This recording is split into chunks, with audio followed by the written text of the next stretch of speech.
How do I become a wizard? Is it possible to survive eating only sunlight? Answers to these questions and more on this episode of This Paranormal Life! Welcome back to This Paranormal Life. This is the weekly comedy podcast where every Tuesday we dissect a different paranormal tale and get to the bottom of whether it's truly paranormal or not. As always, you're joined by two professional paranormal investigators, myself, Kit Greer, this guy, Roy Powers. How are you doing today, Roy? Hey, I'm doing great. You know, the weather's turning around. Some COVID restrictions are lifting here in the UK. We both are actually wearing pretty summery shirts today. Hawaiian shirts. I know. I don't Mahalo know. We didn't even and aloha, my friends. We didn't even coordinate that. That just similar mindset. So I'm ready to. Hopefully today you've brought a case. We're going to the freezing Antarctic. Pretty cool. You better bring a jumper. No, I agree. We're feeling loose. We're feeling good. I love springtime. This is a great time of year. We got all the promise of summer ahead of us. But it is a dark case and it is a dreary case. Come on, man. As always, we like to jump straight into the investigation. So let's go. Let's go back to Cambion, Wales in 540 AD. This is Holy a long shit. time ago. Is this our earliest case ever? Well, I think I went back to the primordial Earth, so maybe that is a little bit earlier. But, you know, it's up there. It's in the top percentile of oldest cases. Wow. On the outskirts of this tiny village, a little baby was entering the world. Do you want me to do some baby sound effects? Sure. Just to save time, because I know it's annoying sometimes to have to go online and find the packages. Yeah. Well, if you could nail it, that would be really handy, actually. Yeah, sure. Okay, so just you keep reading the story, and I'll just embed it seamlessly in the background. Okay. Yeah. A little baby was entering the world. Whoa. Wow. Normally. Mommy. Okay, I think that's quite enough. It was a little too ASMR for me, to be honest. It was kind of weird. I don't think the baby could talk yet. What is love? Where's my papa? Normally, babies are a time of joy and celebration. Rory, I understand you actually became an uncle in the last year or two. I did. Father of many, uncle of one. And yeah, it is a great experience to have a child of which I bear almost no responsibility. It's kind of the dream. It's kind of like when your friend gets a puppy. Yeah. You get the full puppy experience, but none of the picking up shit from the floor. Yeah. Or dealing with puppy problems. I just get to hang out with the puppy and like ruffle its little hair, have a good time. It's great. I don't have to pay for the puppy to go to university or get a car or right, clothes. But you didn't do that for your own kids either, so it's not really a fair comparison. Well, that's fair, but I felt like an uncle to them physically and emotionally anyway, so it didn't really feel like I owed them anything because they actually took a lot from their old man.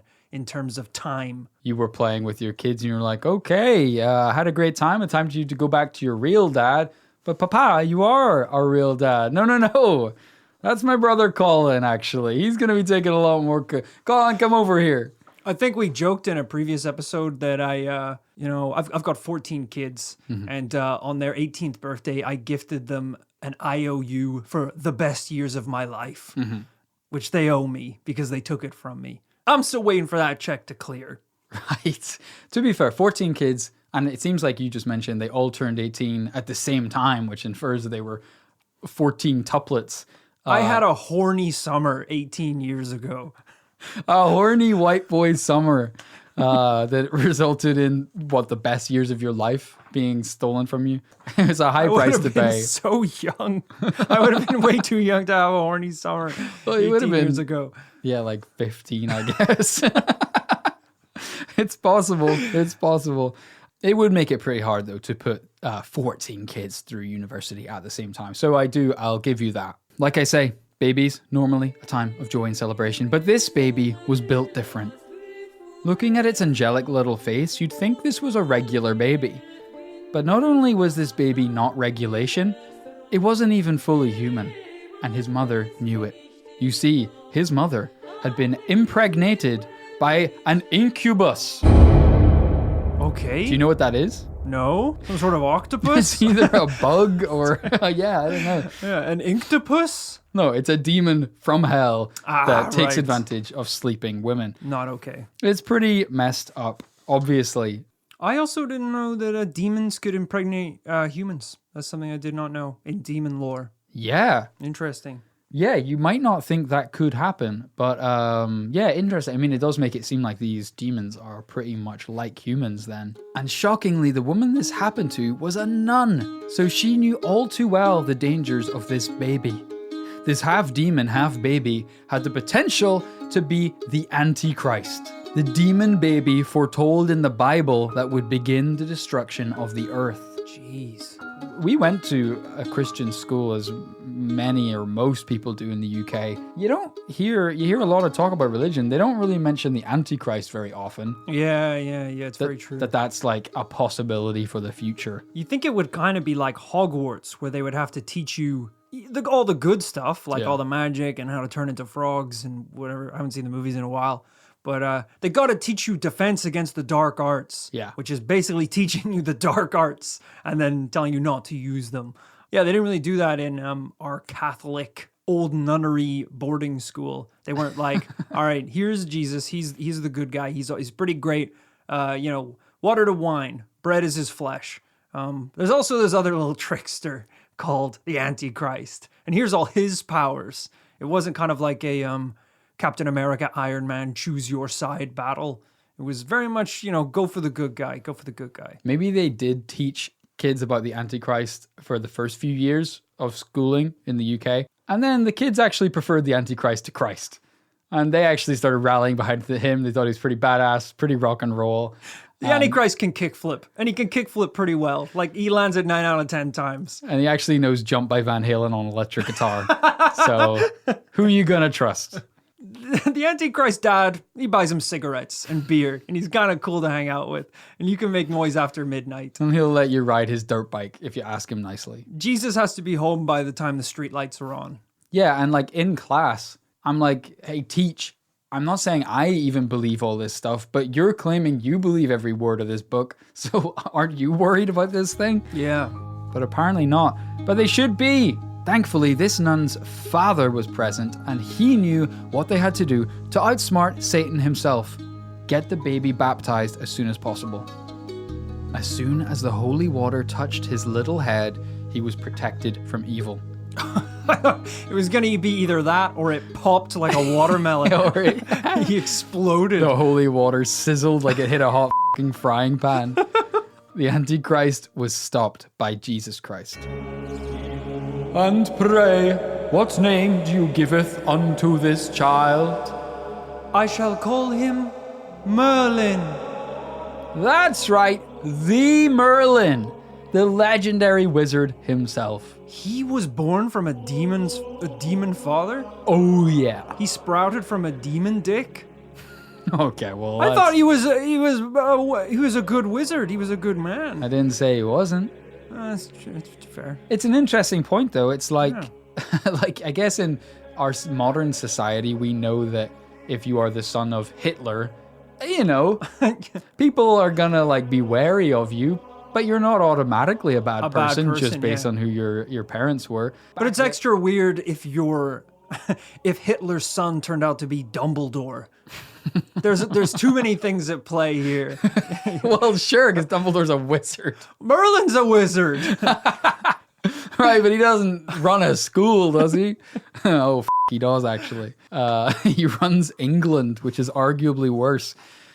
Yeah, there is, to quote you, too many things at play here. I mean, to be fair, I might have thought that in 540 AD, they would have just not taken any chances and just, I don't know, lock this baby up until it was at least old enough to see if it was evil or not. Yeah. Rory, how much do you know about Merlin? Very little, aside from the animated Disney movie, The Sword in the Stone. And I don't think that's factually accurate because at one point in that movie, he turns into a squirrel. And in another part, he puts on a Hawaiian shirt and flies to Bermuda. Somehow, it's one of these things that like the Antichrist himself, is in our subconscious. Everyone who lives in the UK knows a little bit about Merlin, but not much, it seems. Yeah. Baby Merlin was no mere mortal. He was part human and part demon. And a hybrid like this is traditionally called a Cambion. Ooh. Isn't that a cheese? A demon cheese. He was a half man, half mature by a demon And great on toast. No, a Cambion rather than Camembert you might be thinking of. Yeah. You sound not sure. I think there's a cheese out there called Merlin. So I thought we would show our listeners how to spot a Cambion. So that next time you meet a baby, maybe it's one of your family or friends' babies, or you've been invited to a christening or something, this way you can stay safe by getting the hell out of there if you spot the warning signs. So Cambions or demon babies will, quote, constantly wail for milk and can't be satisfied by even 4 nurses. Not demonic. I mean, that's just a thirsty baby. According to, why do you think they're so thirsty? Because it's hot in hell, isn't it? That's a bad excuse to get more milk. It's hot in hell, Mama. It's weird. Give me your breasts. You're too young to really be talking, so give me your breasts. That's not kosher for a baby. According to legend, Cambion have no pulse and do not breathe. What? Which is a massive telltale sign, because all babies cry and want milk, so that one's tricky to spot. Yeah. But all human babies definitely need to breathe and should have pulses. So if you go around to... Did I mention the baby's on fire? Did I mention he's constantly on fire? And doesn't have pupils. His eyes are completely black. The milk, he's so thirsty because the milk evaporates in his mouth. It's mad that he even wants the milk. Why want the milk? Cambions only start becoming more human at the age of 7. So if you have a niece or nephew right now that's above the age of 7, it is unfortunately too late to tell if they are half demon. But if you did think they looked pretty weird from ages 1 to 6, it's worth looking into. Demon babies are ultra charismatic and can bend the will of any person regardless of their mental fortitude. Which is terrifying. A baby that can bend the will of any person? Yeah, I mean, babies are already kind of charismatic. You kind of give them what they want. Yeah, that's they're babies. You know, that's they're interesting. Cute, they're adorable. You just want to like make the baby happy. And everyone, if there's a baby in a room, everyone just crowds around the baby and is like, Yeah. oh, goo goo gaga. Everyone starts talking like the baby. Yeah, exactly. Not me, bro. I'm like, I know who you are, you little f***ing... Hey! Language around the child. The baby's like, I need your breasts, mama. You're like, oh, he's so cute. He looks just like his father. And the father's like, oh, thank you. He's like, not you. The king of hell himself. All right, that's enough. Satan. I think you're a demon. Come, little one. Back to hell. All right, I invited you out of goodwill. I said, don't be weird. You do this every time. I think you're a demon. I think you're a demon. You're dressed entirely in red. You have a bottle of breast milk with you. And you're a man. That's a Silence. snack for the road. Just something so funny about being really nice to the parents when the new baby's there, and then as soon as they leave the room, you lean in and you're like, I know who you really are, you little rat.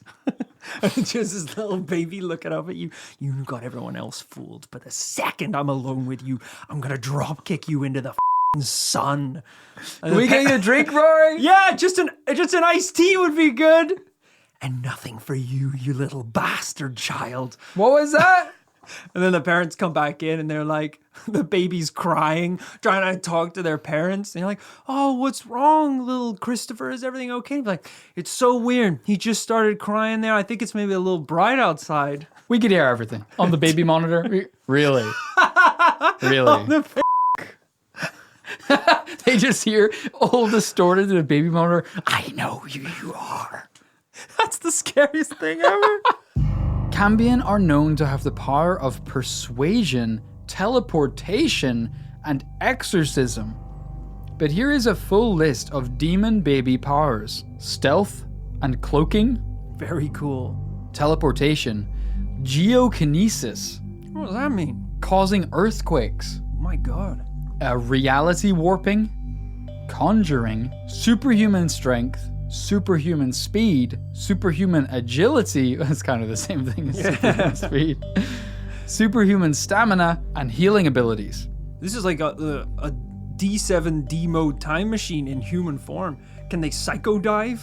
Probably. Hard to say, yeah. A lot to unpack here. I mean, have you ever seen a baby with superhuman speed? I'm glad that this list went on for so long because, you know, at the start it was like, hey, if the baby doesn't have a pulse, it's either dead or a demon.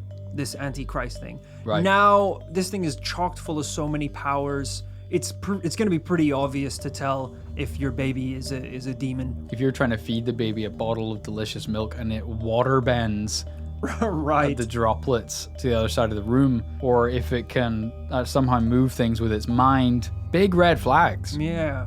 Yeah, definitely. These skills are all so obvious that I don't think you need us to tell you to call a priest or a doctor if your baby starts acting up like this. And among their more interesting powers is the ability to absorb life force. They can make a person feel weak, ill, or outright kill them for their energy. Whoa. This might be the secret to their longevity because apparently Cambion can live for 500 years. But it's not all rosy for demon babies. They do have weaknesses too. Namely, sunlight, holy places, and cold, which are pretty obvious weaknesses for a demon. Or a baby. I guess maybe not holy places. To be fair, babies, they really are always wearing a little sun hat. Pretty much, yeah. And if you were a little vampire baby, that might be what you would wear. Or a little cape. A little cute fang. It's actually pretty adorable. It is adorable. Weaknesses, that is, if they aren't baptized. Luckily, because Merlin was baptized that day, he managed to keep all his powers without any of the downsides. Oh. And so this is where Merlin comes from and explains how he came to be a wizard. Right, he's in that sweet spot, that magical sweet spot. It's pretty cool stuff. Like, you know, it's quite hard to overstate how bizarre and neat it is that a very integral and important part of British history, the age of Merlin and King Arthur and all that good stuff, that there was a wizard. Yeah. Partly running the country. That's pretty cool, you know, and it's different. It's very different to the other night this week on ITV here in the UK. They've been doing like Harry Potter season. So we've been watching a lot of Harry Potter. Okay. And so I'm getting reacquainted with the lore, and you know, it's the lore is great, obviously, but the origin story of the wizards doesn't seem to be that cool. It's basically like it's more of a race thing. It's like there's like a magic race, and that's why they talk about mudbloods and muggles and stuff, because Right. you're either just born in a wizard family or not, and that's the only way you got magical powers. Whereas I didn't realize how wizards actually work is you have to be half demon. Oh, in the real world. In the real world. Yeah. They, you know, I like this idea of there being a sweet spot between birth and age 7, where if you're baptized at the right time, you can kind of not be a demon anymore, but keep all your demon powers. That's pretty cool. I like that. It's a very kind of Marvel Universe type or DC Universe type origin story, isn't it? Yeah.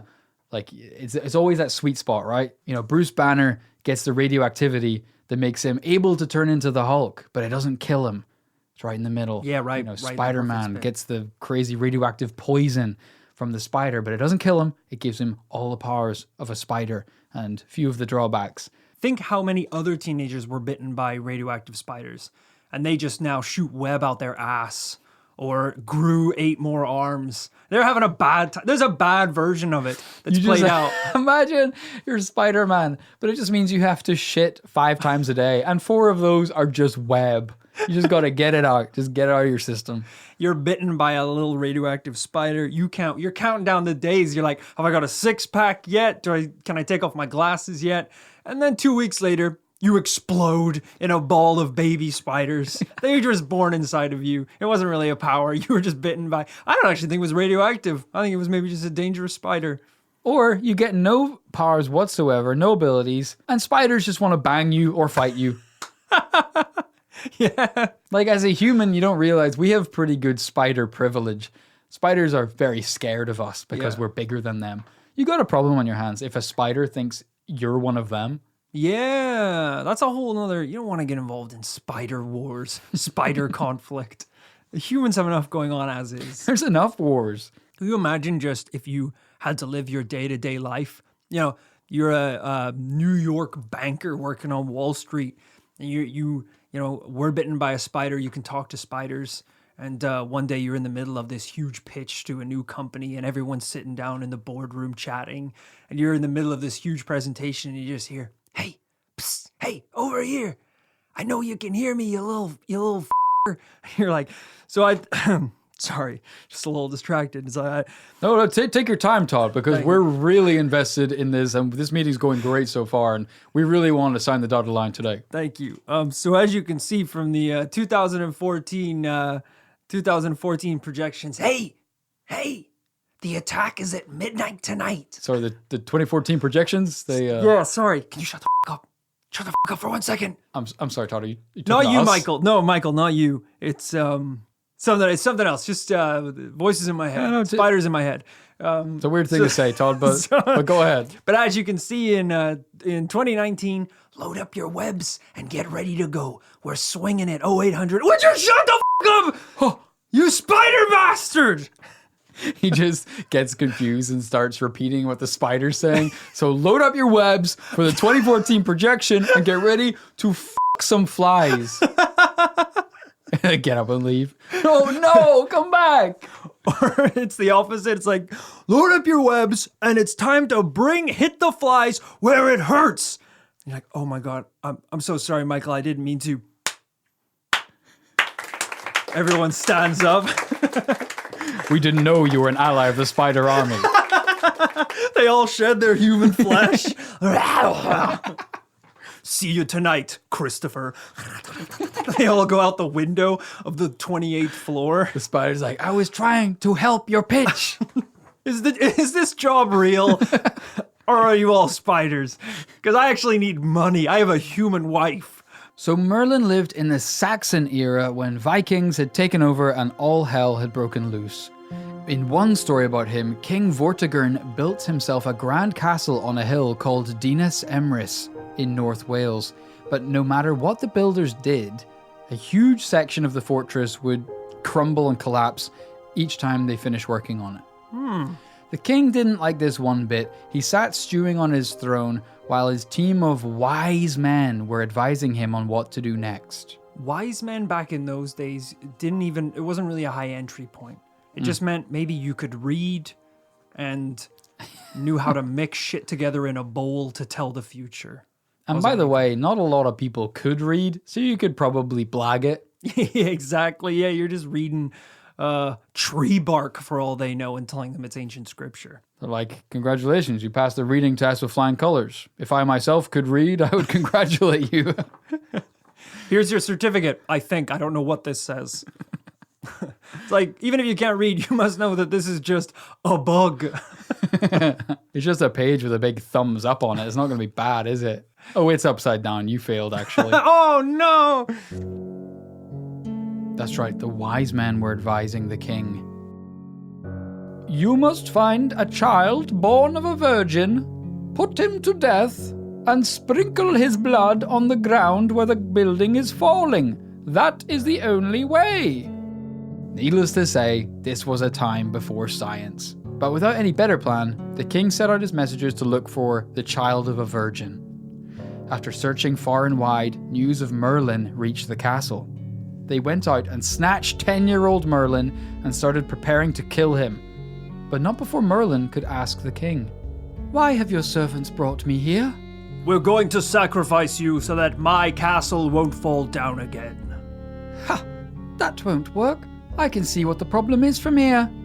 The room fell silent. Did this kid really think he knew more than all the architects, carpenters, stonemasons, and wise men? Ignore him, sire. He's just an idiot boy. Yeah, don't mind me. I'm just a boy. Good luck with the whole castle falling down thing, though. Now hold on a second. Spit it out, boy. Merlin explained that below the floor beneath them was a pool of water, and that they should dig up the floor to reach it. The construction crew jeered. Are we really gonna listen to this kid? But Merlin stood firm. Dig, and you'll see the problem for yourself. The king ordered his men to unearth the ground beneath them. Sure enough, there was a well of water right underneath them. When the men inspected the pool, they saw 2 dragons inside. Whoa! One white and one red. They were locked in a never-ending battle that made the ground unstable. This is getting a little wild. Merlin advised the king to build his castle somewhere else. Yeah! Under the ground of the eternal dragon battle! He reluctantly accepted and punished his wise men by hanging them. What? Well, the wise men wanted to sacrifice Merlin. They thought that would solve the problem. There's a lot going on here. Children's blood, dragon battles, hanging. When you get to a point in your kingly reign when you are hanging your council of wise men, things have gone badly. You're gonna be known as the Mad King. Yeah, one way or another. Yeah, I think every king should have a council of wise men and a council of dumb men. Right, and then meet in the middle and make them fight each other. And whoever wins, then they should be the two dragons locked in an eternal battle. And the dumb men, they're actually professional wrestlers, so they're always winning. They usually win. I mean, that's a pretty wild origin story for Merlin, don't you think? Do you think there's any possibility that any of it's real? Maybe some parts. I feel like maybe it's been slightly dramatized. Sure. I mean, two dragons fighting endlessly in the Earth's core is a story in itself. But I'm excited to see what happens from this point onward, because presumably he's in pretty good favors with this king now, as he's now being launched into adolescence. Yeah, kings like this guy. Yeah, yeah. In an age of ignorance, if you got one party trick, you become famous wizard Merlin. Because, by the way, Merlin didn't predict the dragons. I think he said there would be a well of water underneath them. Right. And it seems like out of the two things there, the well and two fighting eternal dragons. What's the headline, you know? It's the dragon. Maybe you bring up the dragons, yeah. Or maybe he was like, I knew you wouldn't believe me if I brought up the fucking dragons. So I had to talk about a little well. That's smart. That is smart. Let's cut the shit. We need to get to the A-bomb, Arthur. Few people know that Merlin actually helped create Arthur. King Arthur's dad, King Uther, had fallen in love with the Duke of Cornwall's wife, Igraine. So, this is absolutely awful. Wingman that Merlin was, he transformed King Uther into looking like the Duke of Cornwall, basically so he could bang the Duke of Cornwall's wife. Wow, rude and illegal, I think. I think he's a rapist for that. Yeah. This is becoming a thing. First, the incubus and Merlin's mum. Now Merlin is helping King Uther trick King Arthur's mum. Are we sure he's not a demon? Are we sure that we got him in the water on time? Because it's pretty f***ed up, some of the things he's doing. I mean, we probably cleaned him, but just because he's not a dirty baby anymore doesn't mean he's not a demon still. And so, not long after the Duke of Cornwall died, the king married Igraine, and King Arthur was born. He was actually the baby that was created from that problematic knight. Knight is an evening, not knight with a K. Yeah. I mean, he was a problematic knight. And once King Arthur was old enough, Merlin got promoted from wingman to right-hand man, which was good timing for Arthur because there was a lot of arguments over who should actually be next in line to be king. On one Christmas Eve, a stone slab appeared in the local churchyard. It had a sword embedded in it, so deep that even the strongest man in town couldn't remove it. Merlin told everyone, "Only the rightful king will be able to pull the sword from the stone." Which is pretty convenient because only his mate, King Arthur, was able to pull it out. Hard to know whether Merlin was actually holding this sword in the stone using his magic until Arthur tried. And Merlin is to thank for most of King Arthur's successes. You know, his military strategies won them battles up and down the country, and Merlin led Arthur to the Lady of the Lake, who bestowed him with the magical sword Excalibur. Ooh. And at this point, Merlin's on a winning streak. He's got a hot hand, and he feels like he can't miss. So he starts making prophecies as well. And at first, they are, granted, pointlessly vague. This is kind of, you know, the lion will be lulled to sleep by the lute type stuff. Okay. But, real fortune cookie type shit. But going forward, many of them were pretty interesting, actually. So Rory, I'm going to read you some of his prophecies, and you try and work out what it might mean today. All right, let's do this. The father shall not know his own son, for human beings will copulate wantonly as cattle do. People are just going to bang each other so much that we don't even know who families are anymore? Is that what he's getting at, basically? Yeah, I think so. This becomes quite a common theme, which is pretty rich for someone whose dad was a demon from hell. Right. Also, are these predictions, or are you trying to will this into existence? Because he's a pretty horny wizard, which I didn't realize, and it worries me how much he just talks about fucking people and things. Things gonna be big. It's We're gonna be banging huge. a lot more going forward. People are gonna be pretty into wizards in the future. Everyone's gonna want a piece on the wizard stick. Beards are gonna be more important than beard size is gonna be more important than penis size in the next few years. Well, actually, small penises are gonna be a lot more desirable than big penises. Maybe we could take something from that future time and, take some of their advice about the penis thing. Luxury shall overspread the land, and fornication shall debauch mankind. Again? That's another sex one? Yeah, although luxury shall overspread the land. See, overspread sounds like a negative thing, but I guess if it's luxury overspreading, maybe it's like just an abundance of wealth. Yeah, I could see there's something there, Pretty hard to pin down in a time in the future, though, because I don't know if he means like rich people in London in 2021 or if he means like kings in the Middle Ages. Hard to say. Yeah, it'd be good to have a date on these things. Yeah. Although this one just says 2014 Bitcoin. So he was pretty blunt about that. Yeah. Wow, I wish we'd covered this earlier, to be honest. Number 3, everyone will 24/7. All right. You've had enough. What was the Bitcoin one? Irrelevant. Men will become drunk with the wine which is offered to them. They will turn their backs on heaven and fix their eyes on the earth. That doesn't even need deciphering. That's pretty clear. I mean, that one feels true. Men are drunk on the wine which is offered to them. And, I guess you could say people are less and less religious these days. They focus on earth. I focus on earth. Spaceship Earth. The wine's delicious. Okay, we're getting somewhere now. They who have had their hair waved shall dress in woolen stuffs of many colours, and the outer garment shall be an index of the thoughts within. I have no clue on that one. So some people think this one is the invention of fashion. The invention of fashion? Well, that seems like a... Because back then, you were born... It's like RuneScape or World of Warcraft. You get born with peasant robes. Right. That's it. Unless you kill a goblin in the forest and take their armor. That's kind of it. There was just gray robes, and that was it. Whereas he's saying in the future, people will wear woolen things of many colors, and their outer garments will index their inner thoughts. So people will wear stuff according to how they feel inside. Less from a practical standpoint and more from emotional standpoint. Yeah. Yeah. I guess that kind of makes sense.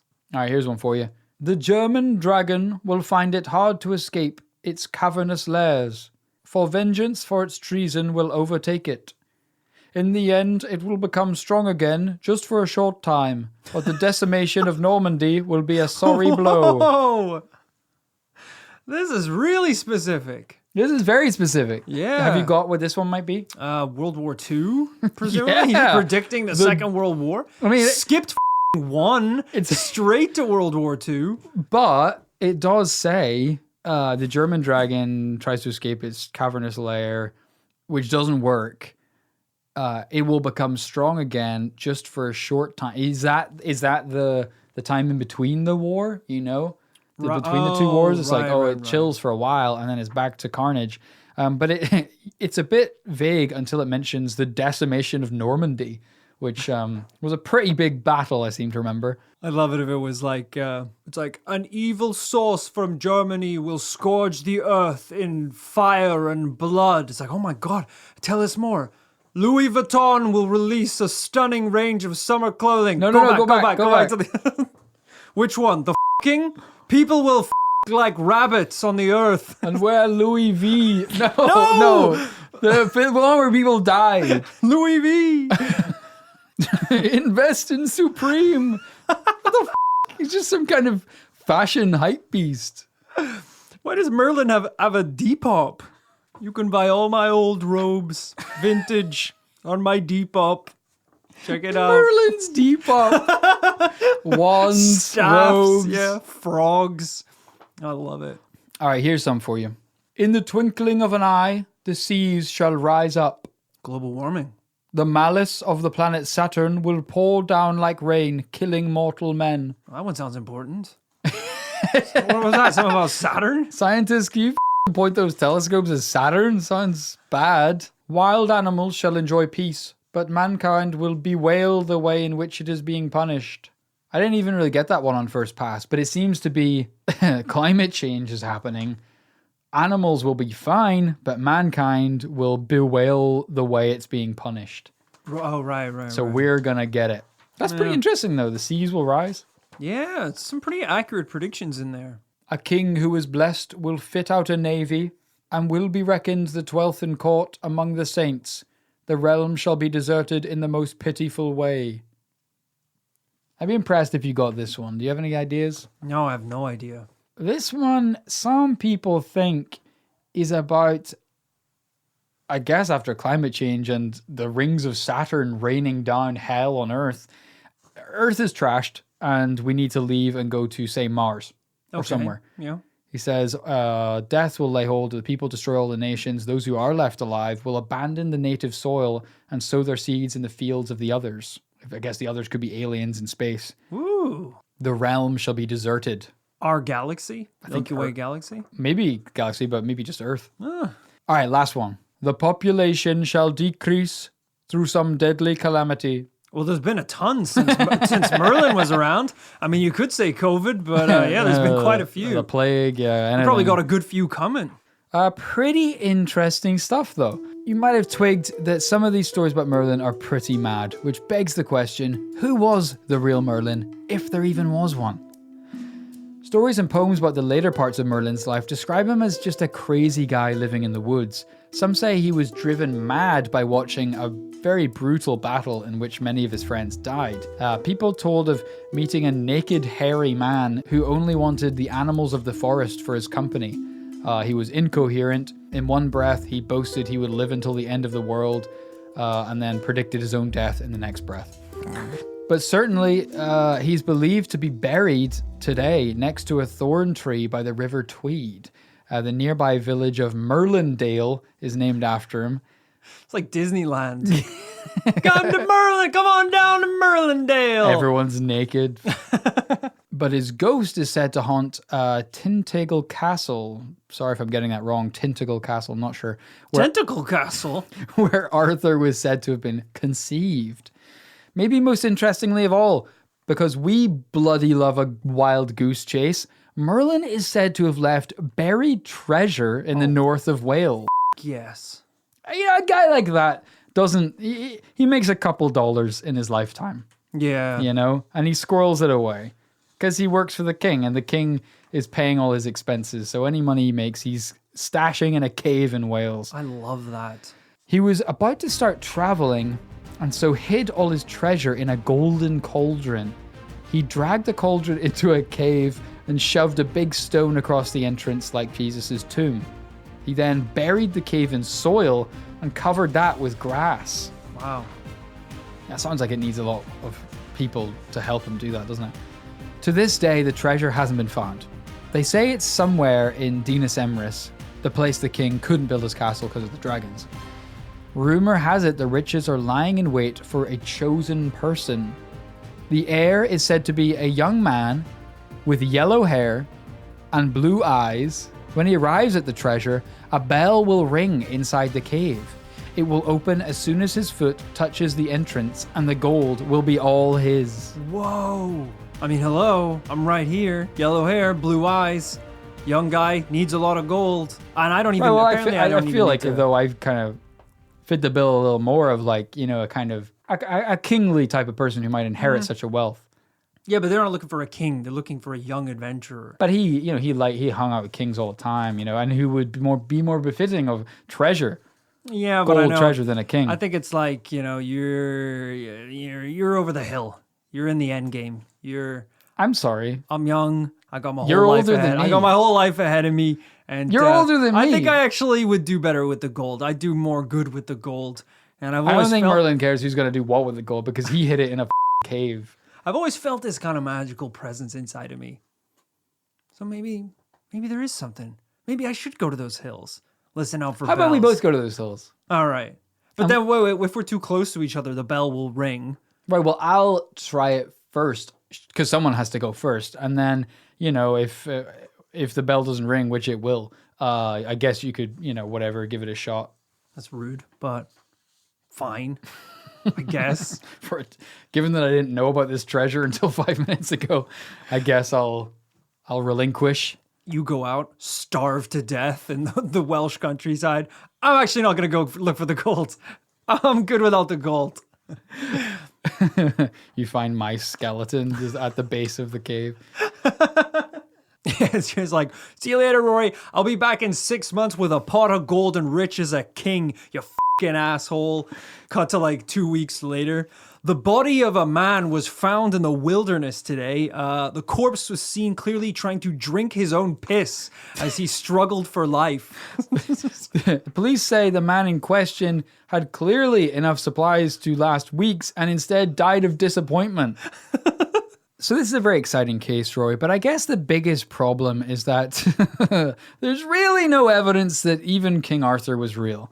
The tales about Merlin, Arthur, Camelot, they all come from the writings of one guy, Geoffrey of Monmouth. He was kind of an old-timey historian of Britain. The trouble is that he wrote down a lot of stuff which seems to be true, and then wrote about a lot of dragons as well. Yeah, that kind of muddies the water a little bit. It does, to say the least. See, this is interesting because I didn't know if Merlin was a person who was believed to exist and his powers were up for debate.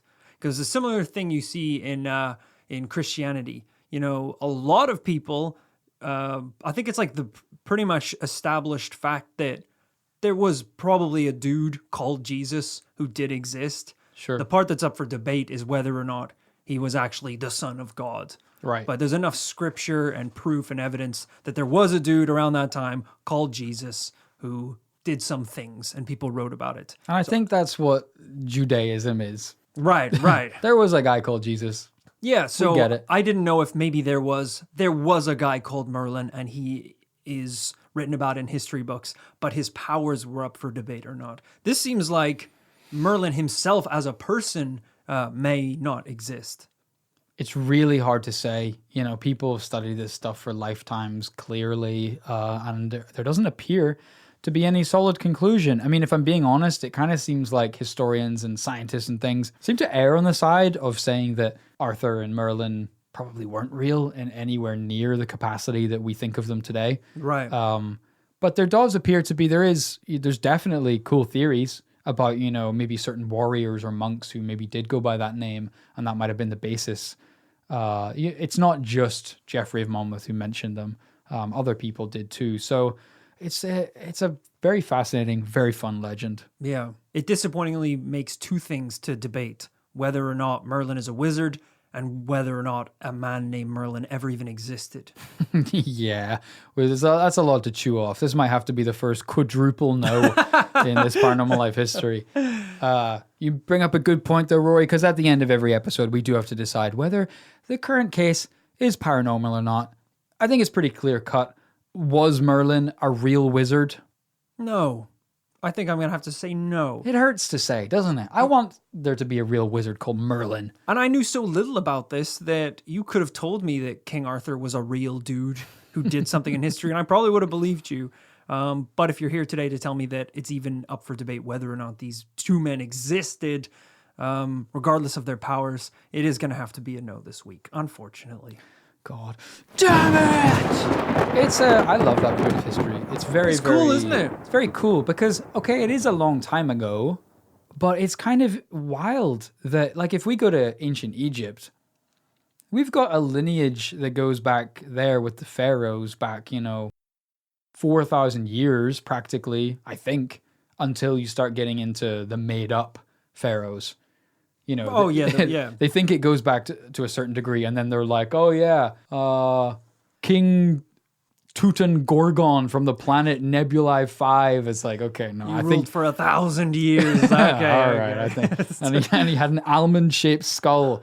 Okay, I think that is part legend, but they do have a long lineage of real pharaohs. Whereas here in England, where we're sitting right now, we don't have to go back that far before it gets very fuzzy about who the king even was. Yeah, it's kind of weird, isn't it? Because it goes both ways with England. Like England is, as a place, so old that you can go to a pub from the 1400s. Yeah. And it's just on the street. Whereas a lot of countries like You even can America, pay with Bitcoin. yeah, a lot of countries like even in America, the history is not really that old. At least when the colonizers moved over. So yeah, it is strange. There's a lot of history, and at the same time, not a lot of history. Absolutely. God damn it! Another L in the bag of suck. That we're just in a dry spell, and we just need to claw our way out of it. So if you've got any guaranteed W's you can throw our way for us to fumble and somehow turn into an L, send it on in to this Paranormal Life podcast at gmail.com. This podcast is two dragons battling for eternity, just trying to get a W under their belt. One double yes. I mean, it's been weeks since we've had one. And we've got a king standing over our heads who's going to fill in our pit with cement if we don't get a W soon. I hope you enjoyed this week's investigation nonetheless, even though it was an L. If you cannot wait until next Tuesday to get your fix of this paranormal life, I've got a solution for you. Patreon.com/this paranormal life. This is where, for a mere $5 a month, or pending local currency wherever you are, you can get access to approaching 40 full-length bonus episodes. These are full-length investigations into the paranormal cases that have not been discussed anywhere else on this Paranormal Life history. And they are some of our best, I have to say. They are. People think that if you want more episodes of this Paranormal Life at your fingertips, you got to get weird. You got to go find the child of a virgin and spill his blood on the soil above the well of battling dragons. You need $5. That's all you need. And you get an abundance of episodes, and it's actually pretty great. You don't have to do any of that weird shit. It's fine. We think it's a steal of a deal. The cool thing about Patreon is it's a goddamn steal right now, and it'll only continue to get better over time because we're adding new episodes every month. Yeah. If you do want merchandise, though, that is the blood of a virgin child boiled in a pot and spat into the sun by a dragon skull. So I feel like I had to add that bit because I made it seem like the Patreon was just this cool, casual thing. I know. And there is some dark arts and some dark magic and some dark shit. So yeah. We also sell all of your credit card information on the dark web. Okay, well, you didn't need to mention that bit. All right. So I just wanted to be upfront with the people that we're going to take a lot more than you give. So because you might not need to get the blood of a virgin child, but we're going to bleed you dry nonetheless. That is on patreon.com/this paranormal life.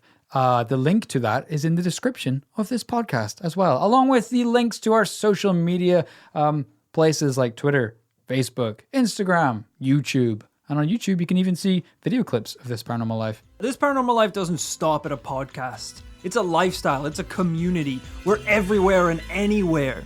So get involved. Join the commune today. I hope you enjoyed this week's investigation. Hope you check out those bonus episodes at some stage. We will, of course, be back next week with a brand new paranormal tale. And until then, remember to live fast, investigate and die young, baby! Yow!